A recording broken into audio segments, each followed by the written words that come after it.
Okay, I guess I can continue from my story. So my friend's elder brothers met me and said, Femi, you will be a good material, and I was just leaving secondary school. Yeah. And I was like, I understood what material looks like, for those who are aspiring to get to our institution and what was happening in those days. This was 2001. So, it was raining in school and he said I was going to be a good material. Do you know that to an extent that began to affect me and began to work on the standards? And I was only, if you ask me at that particular point in time, I was becoming somebody else's idea of who I am, who I'm supposed to be. I was becoming somebody's idea. I began to conform to, began to posture myself. At that particular point in time, if you ask me, who are you? I will be responding with who I'm becoming. Yeah, I'll be responding with who I'm becoming and not who I really am. And by divine intervention, a few months before I got admission into school, I got born again. When I did, I began to connect with who I really am. Do you understand? And everyone in my lineage, not that they were all pastors or born again. I grew in a family that, we're all socials. You understand? So that was what I was becoming. But when my life changed, I began to connect with who I really am. I have various examples in this direction. Various. In terms of family life, yeah? From a polygamous home, one of my scare was that, man, are you sure this thing does not run in the blood? I don't know if people are like me. Are you getting me? Yeah. So because of the environment, the choices of my parents, if you ask me at that particular point in time, it will be who I'm becoming, not who I really am. But right now, I'm connected to my root, who I am. I found my identity not from friends, not from people, but from connecting with God and connecting with my source. And today I'm a happy married man for 11 years to one wife forever. So I believe that peace, your. Yeah, so yeah, so this is a chit chat. So yeah, so that is that. Yeah, so it helps you whenever you need to get to that point of discovery. That was the first thing for me. And that began to deal with my internal fears. And I began to create my life and my boundaries around. Sorry. Okay, so the next thing, we have to move quickly. The next thing is, when you discover all these things, you need to develop.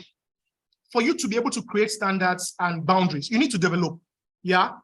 You have to, first of all, think and invest in being before doing. The mistake most of us tend to do is that we've not fully become. We just want to display. Yeah? We've not fully accepted this, who we are. We've not processed it. We've not developed it. And we get into hands of friends, people who will not appreciate this new line of thoughts. And they begin to weigh it down. Now you begin to consider your standards, the things you are trying to believe in. You begin to think about it. Are you sure? Wouldn't they say I'm not woke, in this generation? You understand? So you need to think and invest in being that which you have discovered about yourself. It is key. You need to create the right atmosphere. That's how to develop standards. You need to create the right atmosphere. You need to change the way you think. The scripture says you change the way you live by changing the way you think. You need to change the way you think. This helps you create healthy standards. If you think that you need to lower your standards, or you think the way this country thinks, you can't create standards. Yeah. Do you understand? If you think the way youths right now think, people who are single, if you think the way they think, you can't create standards. And standards reflect what you think. Good. Honey, quotable quotes. Wisdom. Wisdom. Quotable quote. She said, your standards, let them hear. Your standards reflect what you think. Your standards reflect what you think. Please clap for her. You can put it in the chat box. You can just react, Don't leave me. I won't leave you. Wisdom. So your standards reflect what you think. I'll leave it that way. Yeah. Then have Godfidence. You see, there's a difference between confidence and Godfidence. Yeah. Now, when God tells you something about yourself, believe him.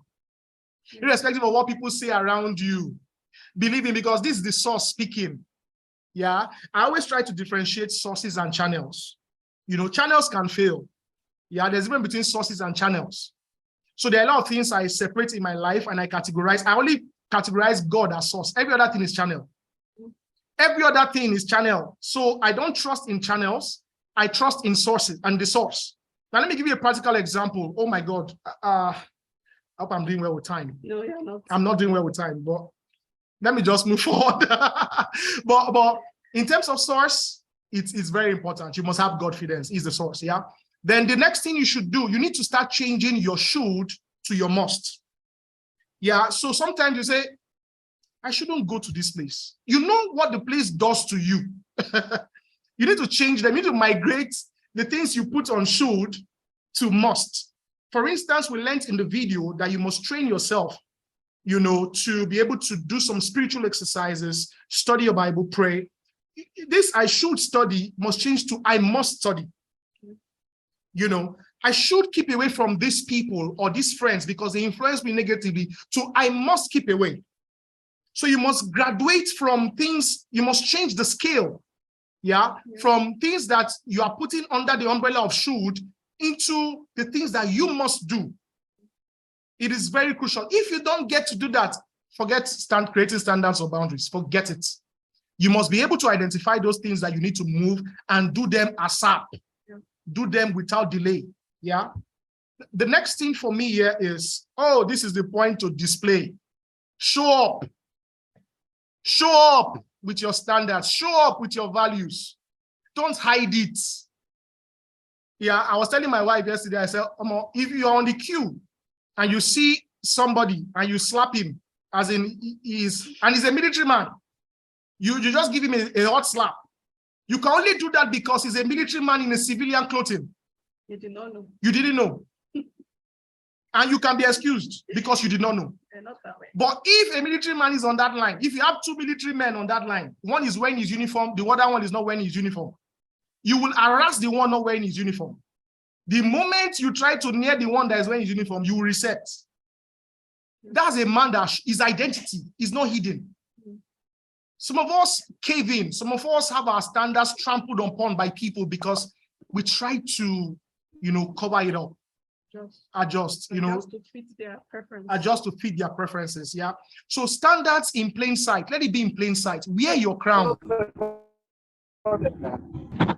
Yeah, wear your crown. You know, this is who you have discovered yourself to be. Wear your crown, yeah. Embrace and treat you well. The well you have discovered, embrace it and treat it well. You know, embrace your you and treat it well. Don't, because how you treat yourself, you know, creates a standard for how you are treated by others. So it's important that you're able to do that. Get the right lingo, speak right about yourself. You know, that's it. Some people will say, you know, first impressions matters. If you, for instance, you're on a date with someone, you know, on your first date, you begin to hide some of your values and things about you. Forget it. First impressions matter, and the things you should first impress with are your standards. I'm telling you, it's very important, because people that are right for you, that's what they will see and embrace. Yeah. And the last thing there is repeat. Why is it there? Because this is a cycle. It doesn't end. The cycle of discovery, developing, and displaying does not end in terms of creating standards. Discover yourself again. Start the cycle again. If you get a negative outcome, go back to your cycle. Do you understand? If somebody gives you a kind of rejection, don't just say, oh, I'm showing my standard, that's why they rejected me. No, get back to the cycle again. Have I missed something about myself? Yeah. Because you are a light. You should be attractive. You should be appealing. Do you understand? You are a salt. That's who you are. You should get back again and repeat the cycle. Yeah. I'm trying to move quickly. And once you have a problem with display, just know that you have issues with discovery and development. Once you have a problem with display, and once you begin to question your ability to show up as your standards, you need to go back to discovery and development, just as you said. Yeah. Great. Okay, so this is where we are going to talk a little bit together. Yeah. Are standards even worth it these days? Yeah. So the first thing we'll try to do is to describe these days. I would like some people to just type what these days look like to them. You know, what are these days like? You know, those in the relationship space, tell us what you are seeing there. You know, what's happening these days? What can you describe these days are? If you like to use King James version, King James language, you can use perilous times. That's fine. But I need a relative term that we can use. So what can you describe these days as? Okay. Zero or no value. End times. Oh my God. Outside is hot. Correct. These are dark days. Please, read the chat with me and laugh. Don't just enjoy the chat box. You know. So how can you describe these days? Yeah, the guys now. The guys tell us breakfast days.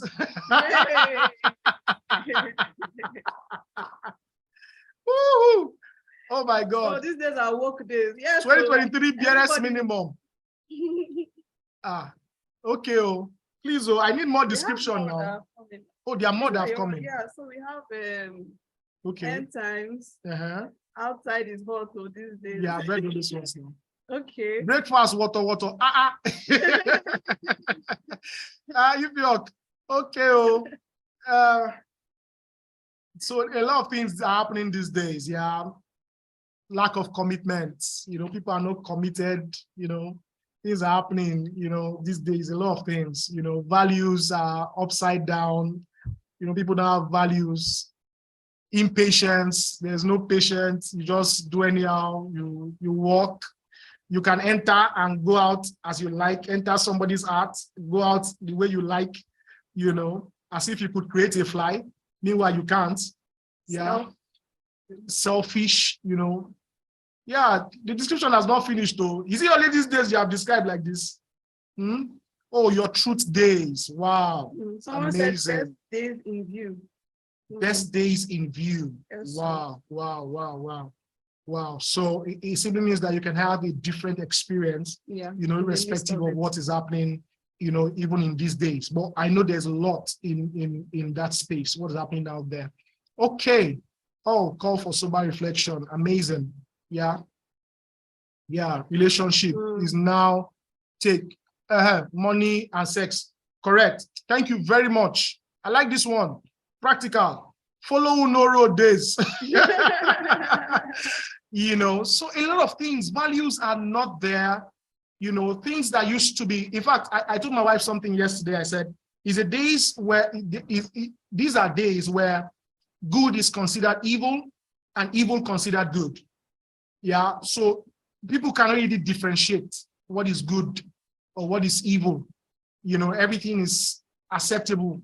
You know, it's just, okay, I can chill with that, you know, things like that. And it's a day of the quest for independence. People want to be independent. They don't want anybody to tell them what to do. It's a day for the quest of independence, you know, just repeating what happened, you know, in the beginning. Yeah, so a lot of things are happening, and that's what's crashing standards. Yeah, zero loyalty. Yeah, not loyal. Days of testing the waters. Everybody is testing the microphone. You know, little or no regard for God. Men, lovers of themselves. Yeah, bankruptcy of submission to mentors. Amazing. Yeah, people don't even regard mentorship. So I haven't described these days. Let's see some things. Now, I believe that irrespective of all we have said these days are, we believe that standards are worth it. Yeah, they are. And standards are evidences of your faith or what you believe in. Yeah, they are evidences. And guess what? Even our master Jesus said, when he comes, will he find faith on the earth? Standards are the evidences of your faith. If you don't have standards, don't tell me you have faith. Don't tell me. I'm not interested in your, he said, show me your faith by, I will show you my own by my works. Do you understand? Yeah. So it's important to show by your works, and your standards are your works, the things that you've been able to generate as a result of your faith. Yeah. Do you understand? So we know the three Hebrew boys in the Bible, Daniel, Shadrach, Meshach, and Abednego. That's the evidence, the standards they kept was because they had faith. And their faith was, whether he saved me or he doesn't save me, I won't yield. So it's important that in these days and age, we must uphold standards.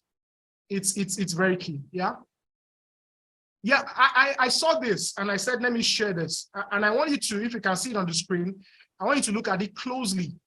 Yeah, it's a wisdom bank in itself. Yeah, it says, don't carry around with you two weights, one heavy and one light. And don't keep two measures at hand, one large and one small. So he said, use only one weight, a true and honest weight,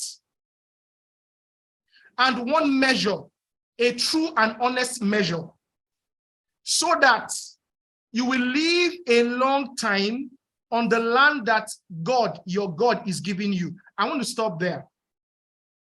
There are a lot of things that we don't last in. You know why? We mix standards. People don't last in marriage. People don't last in relationship. And this is the secret. This is the reason why. It's not that God doesn't have a good intention to give you that land. But he said, for you to live long in that land, use only one weight. Use a true and honest weight, one measure. You can use the standard of the world. Even if you say, okay, I would, kingdom standard and the rest, let me do 90% kingdom, 20% the world. Let me try and enjoy myself. You understand? Let me free, let me have the things that the world do and enjoy. So let me carry the heavy one. I will carry two weights. Kingdom, heavy, 80%. Then the world, let me borrow some of their ideas, to run my relationship and run my life. Mix it. Let me mix it a little bit. You say, no, you won't last there. It won't last. It won't last. Now, let me give you one of my examples. Yeah, where I was working in the refinery some years ago, about 10 years ago, I was a contract staff over there. And I discovered that my boss was asking me to come a little bit late to work. So I resume, is a shift base. So I'm supposed to resume by 7 a.m. or 6:45 a.m. He will ask me to resume by 8:30. And so I'll just flex at home, and I'll resume by 8:30. Then one day I got to understand what was being done. What was done was that they were selling products. They were stealing and selling the diesel product meant to run the station. And because, like I said, you need to display your standard. Because I displayed who I was. The man will say, he knows that Femi won't participate. So, and he doesn't even want me to be there. So he will ask me to stay at home. Do you understand? And I will stay at home. I'll come in 8:30, they'll finish their deals. And not too long, some of my colleagues fell into that trap. That became their standard. In fact, one bought a car, the other one was building his house, and they were living by that. And we're all contract staffs, and they were comfortable. And I prayed about it. Now, I kid you not, this is about 10, 11 years after. As I speak, none of them, except one, still works there. All of them were sacked. All of them. They were sacked, and they can't even measure up by grace to where I am right. It's not because of anything. I'm telling you the consequence of having standards and upholding them when you refuse to join whatever is existing out there. So it's important that you keep your standards. Yeah. So this, for me, just interprets what we need to do. You can't carry two weights. You can't mix it. You have to embrace the standard that is honest and it's true and the right measure. So this is the final one for me. Before you go into this, see, if you'll be watching or be listening to this thing passively, up until this time, this particular slide, you do not want to miss it, because this will be the core of your why. When you want to stand for your standard, you will remember this. So please pay attention and just open up your spirit and receive God's word for you today. Okay, thanks for introducing me again. I love this particular slide. I love it. Okay, so this is my story. Everything I'm saying today and the things that we are trying to communicate is what we've experienced and who we really are. Yeah, and it's just the truth. Yeah. So this is my story. Yeah, I got to, if you see the picture in your screen, most of us know this story. Yeah. And this was Jesus going into the temple. Not so. Please, if you are to celebrate, or what comes to your mind when you see this story, can you just type in the chat box quickly? What comes to your mind when you see this story? If you don't know the story, don't worry. I'll be able to describe the story for you. And it shows the importance of standards and boundaries. Yeah. So I want to see who, if you've read the story, what came through your mind? Go through the gates, Palm Sunday. Oh no, wow. Honor for who? Okay, if you say go through the gates, prepare your way, good. Palm Sunday, correct. I like this. Palm Sunday. Okay. I want more now. Triumphant entry. Thank you, Nkuruka. This is amazing. I want you to put a word though. Honor and relevance. Wow. Honor and relevance of who? No, don't worry. Don't worry. No, it's okay.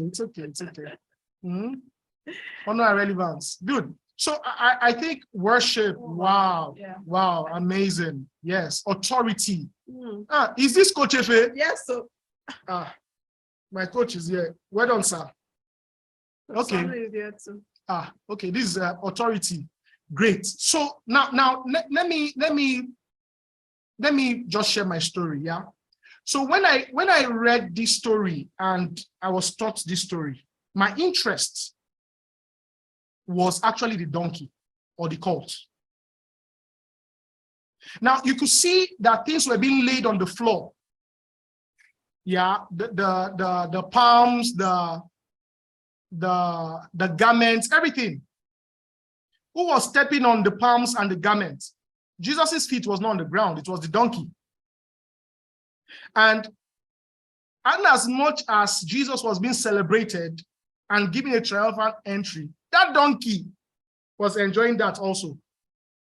So I became interested in the donkey, not just this. I wanted to feel what the donkey was feeling. Yeah. So my interest is the donkey.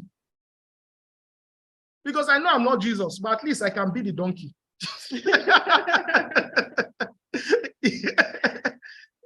Through whom Jesus can show himself. Do you understand? I could be the donkey. So I began to look at some of the story behind the donkey. And I think it will interest you.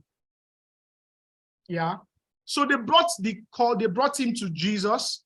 Remember, the word him was used. So, somebody was saying, can you use cords for him or him for cords? That is their business. But I want to learn something about the donkey today.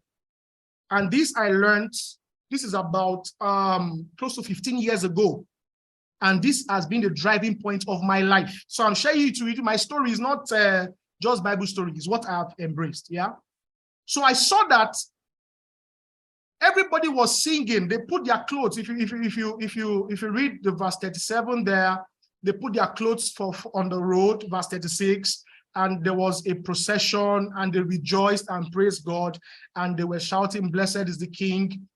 But a particular donkey was involved in that march, in that procession, and that is what it's going to be. Yeah. Now I asked myself a question. I had to backtrack because I like this part so much. I had to get back to the previous verses. And I saw that in that same account, everything that was done, even the donkey was prophesied about. So you see what I'm saying about God being intentional. He said all this was done by might be fulfilled, which was spoken by the prophet saying, tell the daughter of Zion, behold, your king is coming to you, lowly, and sitting on a donkey, a colt, the fall of a donkey. So the donkey had a destiny. Do you understand? The donkey has a destiny. He had a purpose. Yeah. So how was he able to get this done? That leads me to the final part of this discussion. If you can see my screen, Jesus told his disciples, he said, go into the village opposite you. Whereas you enter, you will find a colt tied. So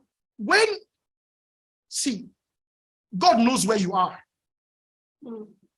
He knows exactly where you are. When he sent his disciples, he was specific with the address of where the court is. That began to tell me that, Femi, God knows where you are. Is that intentional about you? This is where it begins from. He knows where you are. But one of the things that is striking there is that the colt was tied. The colt, do you know what it means to be tied? What it means to be tied is that the guy or the colt was not like every other colt, was not like every other donkey. To people, he was suffering. To people, he was upholding standards. People will jettison him, people will even mock him as he's passing. As they are passing, rather. People will throw stone at him. People will criticize him. People will say all sorts about him, as if he's not moving forward. He's not taking steps. Like he had any value. It didn't look like he had any value. Because if you read the next line, he said, on which no one has ever sat. So it looks like the donkey is not fulfilling his vision, he's not fulfilling his goal, he's not woke. This donkey is not in tune with 21st century. He's suffering. There's enjoyment in Lagos, you are there tied. Yeah. There's enjoyment. So, oh, no. Listen, Jesus will not climb a donkey that will lead him astray, that will carry him and be running up and down. These are the lessons for me. He won't use a donkey that is not coordinated, that doesn't have standard, that doesn't understand boundaries. That donkey in that particular point in time was understanding standards and boundaries. It was well cultured. If you ever raise a dog, there's a difference between a dog in a cage and the one on the street that everybody can just call. You too, you have respect for the one in the cage. If he barks, you know that this one is cultured. Do you understand? I don't know if you are getting me, Sha, but I think you are. Yeah. So it was tied. It was not in charge of his experience, but it was properly fed because the right food was coming. Do you understand? He was not just eating anything.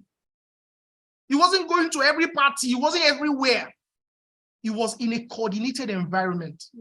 But to others, and even to the court, sometimes it will look as, because when he tries to leave that place, guess what? There'll be a stretch on his neck. It will look so painful. When you try to take steps out, it will look so painful. It will look like, is God even seeing me, what I'm going through? But this is, the end result is that there will be a triumphant entry for you when you have standards and boundaries. Then I began to speak to myself. This was 15 years ago. I said, boy, this is the way to go. You can't be everywhere. You can't do everything. Right now, my bosses will come, my colleagues in the office, they will come and say, let's go and chill, and a restaurant turns into a nightclub just between hours. When I begin to see that, nobody tells me I'm a cult that is tied. I can't be everywhere at every time. Do you understand? I pick up myself, carry my car key, it's time to go. Do you understand? Because I'm a cult that is tied. There's somebody leading me. I'm not everywhere. And that's why we need to be able to appreciate this kind of living, a life that has boundaries. Other people may think that you are crazy. You are not fast. But trust me, it's going to work out well, even as God has said. Yeah. And This is very key. And I believe that you've received something today, from this slide. So my interest is actually the cult, apart from everything, and it makes you the kind of person, as you wait on him, that is it job in terms of work, this is applicable in terms of business, work, whatever it is, relationship, and it works. It really works. Okay, thank you very much. My wife is going to take it from here. You're going to take it from here, yeah? Yeah, both of us. Okay. So there is another question. Sorry, we'll soon be done, and we'll take some questions and round it up, yeah? Few questions. How do you withstand the pressures to conform? Because these pressures are real, yeah? You have to prioritize. You have to prioritize your spiritual growth. And remember to stand. What we've learned about stand, please, if you've not listened to that video, go and get it again. It's practical enough, yeah? And you need to prioritize, yeah? Because these pressures come, wanting you to do what you ought not to do. So you must be able to prioritize. You must be ready for it. You must anticipate pressure. If you don't, you are not living in this world. You must anticipate pressure and prepare for it and prioritize. It's very important. And pressure is good. Yeah, pressure is good. Yeah, because it's a proof of your authenticity. Yeah, and is a proof of the standard that you hold. I think the pressure we test, because you have to be tested. You have to be tested. Yeah. And before God will eventually give you that which he wills for you, he will test those standards, because he has to be sure that just like Joseph, that when you become the prime minister, right? That's what you became. Yeah. You're not going to now become somebody else. He has to test those standards, so that when you get to Pharaoh and then you become the prime minister, those standards will still speak. And Joseph demonstrated that his standards were still his standards by just forgiving his brothers and fulfilling his purpose, as in for which God brought him there, providing food for his people, providing resources for his people. So God must test your standards, because at the end of the day, your standards leads you into purpose. And it's those standards, that will keep you there. Because it's easy to get to the place, let's say God destined for you. And then you begin to lose sight of who you are, because of now you have attention, now you have power, now you have authority, now people are looking up to you, and then you begin to think you have arrived. Now you want to take the place of Jesus. You no longer want to be the donkey now. You want to now be, in fact, you want Jesus to come down and two of you will be walking together on the child and the tree. Yeah. So those standards must be tested. So it will be tested. So wait for it, or you're already experiencing it. Yeah, so that's it. Yeah, so thank you very much for sharing that, Tony. Very powerful. Yeah. Another thing we have to do is to be accountable. Yeah. If you must withstand pressures, or you must be able to rebuff or repel pressures, you have to be accountable. You have to be vulnerable. You need to communicate. Have people you can talk with.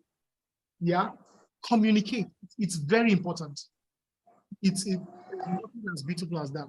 Yeah. This is why it's important to have, when you talk about accountability, that means you are saying that you have people like you, as in around you, as in you have friends, you have mentors who share your value and who appreciate your standards. Those are the people that you can be accountable to. So if you have friends that do not share your values, that do not share that do not appreciate your standards, they cannot help you. So you need someone you can be accountable to, so that you can be vulnerable. And not just being accountable, but you are able to be vulnerable to that person. So you have to be able to deal with the what they call it, the chances of being shamed. Because sometimes that's why people hold back. They're like, they say a problem shared before is a problem half solved, but now a problem shared is a problem, everybody knows. That's just a deception of the enemy. Yeah. To keep you, because what you keep to yourself, you cannot change. Because there's this saying that says we repent to God, we confess to men, right? Yeah. So that they will be able to help us and guide us, through. So you need someone who you can be accountable to, so that just in case let's say you meet a guy, I know we're going to talk about the relationship aspect of standard, just in case you meet a guy and you like the guy and your standard is that you want to date someone who is ready who will eventually, who is marriage, who is family oriented, has hopes of getting married. But you meet someone and you know that this person has commitment issues. But now you are willing to like lower your standard, maybe because now maybe he has money, he has settled down, he has money that you feel is enough for him to settle down. So maybe if you start dating him, maybe his commitment will, rise up, and all of that. Even it goes both ways, whether it's a guy or a girl, immediately you see that this person is not, you are questioning, you are beginning to contemplate. You need to call that person immediately and tell the person. You talk to God, and then you talk to that's why you need somebody that can tell you, that can give you sense. That friend that can tell you the truth. You need a Mordecai or Mordecai, or whatever they call him in your life. You cannot just have somebody that will be telling you, yes, I want to do this, yes. You need a Mordecai, somebody that will tell you, if you don't do this thing, you will die with us. That's what Mordecai told Esther. You will die with us. And he wasn't even afraid that Esther was the queen. You understand? So you need people like that can tell you the truth and at least give you perspective on what you're about to do. So you cannot just say, oh, I'm only going to be praying. No, you need people. You need people around. Yeah, so it's thank you very much, Annie, for sharing that. It's very powerful. Yeah. And most of the courses that personally I've done in my trade, yeah, I have a partner that I call, he pressures me to be able to follow through on my commitments. It's very, very important. Yeah. When I'm under pressure to conform to the things that are distracting me, it helps me to withstand them and say, Femi, you need to do this course. Have you done this course? It's very, very important. Yeah, because pressures come even in workplaces, pressures come. You need someone to always motivate you to be your best. It is very, very important. In relationship-wise, everywhere, it's key. Yeah. The other thing we have there is you have to love to be led. This is my personal slogan. Yeah, for the guys on this call. Yeah, one of the diagnoses that we've had, about men who do not even know how to handle relationships is because they have no one they are accountable to. They don't even love to be led. Yeah. We just feel that we are in charge. We know it all. You understand? And you will see that things like this, it's the ladies that respond to them. The men, we feel that based on our build, we don't need these things. You get. So it's a wrong, and that's created negative standards and yielding negative outcomes. That's why you have the Boko Harams, you have the out-of-school children, is because we don't love to be led. The man who is supposed to be a true picture of the representation of God, that's where family begins from. That's where life begins from. You need to be led. You think you can do. In fact, I read something in the Bible that struck me, that is not in man to lead himself. That means as part of your makeup, as part of your design, yeah, you were not designed to lead yourself. That's what we should understand.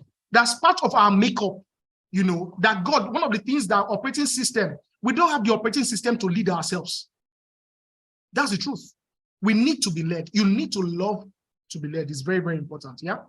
Then the last one, this one is a simple recommendation for anybody to withstand pressures. Flee. Just flee. Don't try yourself. Don't assume that you can hold it. Don't assume. Don't tempt yourself. Don't tempt yourself. If it's time to flee, you flee. There's nowhere in the Bible that tells you to confront evil. Yeah. Flee as a flee the appearance. Japa, as he's showing you japa. It's very important. Just like my husband will stand up and he's going, as in once the restaurant begins to turn to club, he's leaving. If he says, let me just stand, after all, I'm a Christian, after all, I can speak it. Maybe I can just stay and speak in other tongues and all these ladies will not have your fall will be so great. You know the things that can trigger temptation in you. Just run. Yeah, flee. Because, and the thing is this, nowadays they chase you. So it's not before that they will flee and they will leave you. Nowadays they chase you, so you're on a constant fleeing mode. You wake up. You're not invincible. You're not immune to temptation. You're not immune. You're not invincible. The thing is that even in your device, your device that is your own, that use your money to buy. Yeah. Since you are not coming to them, they are coming to you. That's it. They are coming right in. You can be in your room in your house, you alone, and you guys know what I'm talking about. There's no, so there's you no have to point. play. And see, I want to say something about this thing, about that they are coming to you. Mm. You know, people say things show up on my YouTube. That's what they say, that show up on YouTube. But I realized that for me, I don't know about people's YouTube. The things that show up on my YouTube are messages, gospel music, because even the internet knows you. They know you. They know what you are searching. They use your algorithms to bring something to you. Yeah. So let's say you're not even looking for porn or anything, but you are listening to some kind of music that have those language. Maybe you're listening to one kind of secular music. I have a story. Like you're listening to secular music. Maybe you're watching some kind of films. You're watching some kind of films. Though it's not like they are bad films. Yeah, chances are that certain things are going to pop up. That maybe a film that is interesting, but the picture of the film now maybe has one half-naked this thing in front of you. So you have to be intentional in the things that you watch, because even internet know you. So they will bring the things. Once you go to Instagram now and maybe you're searching for, let me say I'm searching for baby clothes. When I search once, twice, before I know, all my adverts, baby clothes. So those story of things pop up. I know that maybe I know things maybe pop up, but you have to be intentional about the people you follow, the things that you search for. Yeah. You can streamline. The pressure is real. The pressure is real, no doubt. Yeah, if we're one single, the pressure is real. We understand. But what we're trying to say is that you need to put some stopgap, because they can make you lose value tomorrow. Yeah. They can make you lose value tomorrow. And let me just share this, my personal experience. Yeah. So like I said before, I used to be a social prefect. Yeah. I will sing, dance, mime, everything together. Even if right now I'm out of form, but it's all good. Yeah, I'm trying. Okay. So, I would do all those things. Yeah. And I was into a lot of music, So one of the things that stopped, I had to stop personally. This is my own personal journey as a cult, that is tied. I had to stop listening to secular music. I stopped completely, because I am the person who song speaks to me. In fact, they write on my heart. Songs, they have a way of penetrating and sticking. And I don't just listen to them. I interpret them. I internalize them. Do you understand? So I stopped completely. Yeah. And one day I was in the bus and they were playing this. I will never forget this song. They were playing a song by Joe, Table for Two. How many of you know that song? Just put I in the chat room. I'll know when you were born. Do you just put I on the chat room if you know Table for Two? Okay, the letter high. Okay, good. Sorry, the way I pronounced it. So, wish you all conclude. Yeah, those are the people that know what's up, Table for Two. You understand? So they were playing the song. Gen Z cannot relate. Yeah. So they were blasting the song, and I just kept, I tried to, distract myself, healthy distraction. And inside of me, something was telling me, and I believe it was God that was telling me to listen to it. I struggled to listen back to it again. And I opened my ear, because there's a gate. That's why I say protect your gates. I opened my ear gate and I listened to it. And he said, "What did you hear?" I said, "This is sex in song. It's not that this one is not trying to mix it. This is describing the act in words, put in melody, simple." Yeah. And when you drive, I once told my friend, except for this generation now, I said, "Can you listen to Don Moen and be fornicating?" I was playing, and I asked him, I think, "Can you be playing Don Moen those days?" Because he was in school, and the guy, he was just promiscuous. And I called him one day. I said, "You need to change your atmosphere, change what you listen to." I said, "Can you listen to Don Moen and you still be fornicating?" And the guy was thinking about him. That true, you go hard though. You have to put up that music. Fear go catch you. Very important. Yeah. So these are powerful things. These are tools that we need to watch. These are gates that we need to shut, to begin to live a sane life. The Trinity will be looking at you, or Victoria raising. You guys, that's a very good example. You guys are just amazing tonight. Yeah. All right. So So that's it. It helped me, and I had a cutoff, and I became a better person. Listen to create the right atmosphere, and it helped me to be able to withstand pressure. So thank you very much. At this point, the voice you'll be hearing now. Okay, let me just quickly read it. I won't dwell much on this. But I just like to read it. Yeah. What will happen when you live up to your standards? Number one, you subtract and add. Living up to your standards and holding people to your standards will subtract people who cannot meet them and add people who can meet them. It's simple. Yeah, it will subtract and add. The other one is that it will attract and attract. Living up to your own standards will attract people who will critique you. Is normal. Yeah, and you and your own standards. But it will also, attract the people and things you need in your life in order to grow and become successful. So this is a general statement. It works everywhere. No matter what you apply it to, it works. You uphold a standard, it attracts critics, it attracts people who will also help you to grow and become successful. The third one is that you measure up. If people are willing to step up to the challenge, holding them accountable to your standards will give them an opportunity to be just like you or even better than you are. So every time you lower your standard, you are denying somebody the opportunity to become better. Yeah, so just always think about that. Every time you lower your standard, you are denying somebody the opportunity to become better. Good. So this is the part that is all. This is our turf.